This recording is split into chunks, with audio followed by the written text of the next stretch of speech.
ತೆಗಿಯೋನು sir ನಾನು. ಆದರೆ ಹೆಣ್ಮಕ್ಳಿಗೆ ಒಂದು ನಾನು ಹೇಳ್ತೀನಿ, ದಯವಿಟ್ಟು ಗಂಡಸರನ್ನ ನೀವು ಪರೀಕ್ಷೆ ಮಾಡಬೇಡಿ. ನೀವು ಎಲ್ಲಿ ಹೋಗ್ತೀರಾ, ಯಾಕೆ ಇಷ್ಟು ಲೇಟು ಅಂತ ದಯವಿಟ್ಟು ಕೇಳಬೇಡಿ. ನೀವು ಎಷ್ಟು ಅವ್ರನ್ನ ಹದ್ದು ಬಸ್ತಲ್ಲಿ ಇಡೋದಕ್ಕೆ ಪ್ರಯತ್ನ ಮಾಡ್ತೀರೋ ಅವರಷ್ಟು ಹದ್ದು ಬಸ್ತನ್ನು ಮೀರ್ತಾರೆ. ನೀವು ಸುಮ್ಮನೆ ಇರಿ, 9 ಗಂಟೆಗೆ ತಪ್ಪಾಗಿ ಮನೆಗೆ ಬರ್ತಾರೆ. ಏನೋ 9 ಗಂಟೆಗೆ ಮನೆಗೆ ಬಂದ್ವಿ ಅಂದರೆ 11ಕ್ಕೆ ಬರ್ತೀನಿ ನೋಡು ಅಂತಾರೆ. ಅದಕ್ಕೆ ನೀವು ಸುಮ್ಮನೆ ಇರಬೇಕು. ಒಬ್ಬಳಿಗೆ ತುಂಬ ಕಾಡ್ತಿದ್ಲು ಗಂಡನ, ಅವ್ನು ಎಲ್ಲೇ ಹೋಗಲಿ ಫೋನ್ ಮಾಡೋದು, ತಲೆ ಕೆಟ್ಟೋಗಿತ್ತು ಅವನಿಗೆ. ಎಷ್ಟು ಮೊಬೈಲ್ ಇಟ್ಟರು ಎಲ್ಲ ನಂಬರ್ಗಳನ್ನ ಹುಡುಕಿ ಅದಕ್ಕೆ ಫೋನ್ ಮಾಡ್ತಿದ್ಲು. ಅಂಥವಳು 15 ದಿವಸ ಗಂಡನ ಬಿಟ್ಟು ತವ್ರ ಮನೆಗೆ ಹೋಗ್ಬೇಕಾಗಿ ಬಂತು. ಹೋದ 2 ಗಂಟೆಗೇನೆ ಫೋನ್ ಮಾಡಿದ್ಲು ಮಾತಾಯಿ. ಹಲೋ, ಫೋನ್ ಎತ್ತಿದ. ಎಲ್ಲಿದ್ದೀರಾ? ಮನೇಲಿದ್ದೀನಿ. ಇನ್ನೆಲ್ಲಿ ಹೋಗ್ಲಿ? ಸುಳ್ಳು ಹೇಳ್ಬೇಡಿ, ನಾವು ಹೊರಡ ತಕ್ಷಣ ನೀವು ಹೊರಡ್ತೀರಾ ಪೊಲೀಸ್ ಇಲಾಖೆ. ಎಲ್ಲಿದ್ದೀರಿ ಹೇಳಿ? ಮನೇಲೇ ಇದ್ದೀರಿ ಕಣೆ. ಮನೇಲಿದ್ದೀರಾ?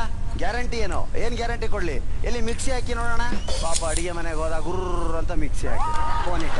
ಆಯಿತು ಇಡಿ ಇಟ್ಟ. ತಿರ್ಗಾ 4 ಗಂಟೆಗೆ ಮತ್ತೆ ಫೋನ್ ಮಾಡಿದ್ಲು. ರೀ ಎಲ್ಲಿದ್ದೀರಾ? ಮನೇಲಿದ್ದೀನಿ ಕಣೆ. ಸುಳ್ಳು ಹೇಳ್ಬೇಡಿ, ಮಿಕ್ಸಿ ಹಾಕಿ ತಿರ್ಗಾ ಮತ್ತೆ ರಾತ್ರಿ 9 ಗಂಟೆಗೆ. ಹಲೋ ಎಲ್ಲಿದ್ದೀರಾ? ಮನೇಲಿದ್ದೀನಿ ಕಣೆ. ಅಯ್ಯೋ ಸುಳ್ಳು ಹೇಳ್ಬೇಡಿ, ಮಿಕ್ಸಿ ಹಾಕ್ಲಾ? ಮಿಕ್ಸಿ ಹಾಕಿದ. ದಿವ್ಸಕ್ಕೆ 3 ಸಾರಿ ಫೋನ್ ಮಾಡೋದು, ಮಿಕ್ಸಿ ಹಾಕೋದು, ಫೋನ್ ಮಾಡೋದು.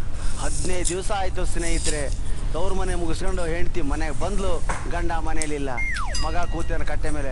ಏನೋ ಎಲ್ಲಿ ನಿಮ್ಮಪ್ಪ? 15 ದಿವಸ ಆಯ್ತಮ್ಮ ಮಿಕ್ಸಿ ತಗೊಂಡು ಎಲ್ಲೇ ಹೋಗವನ.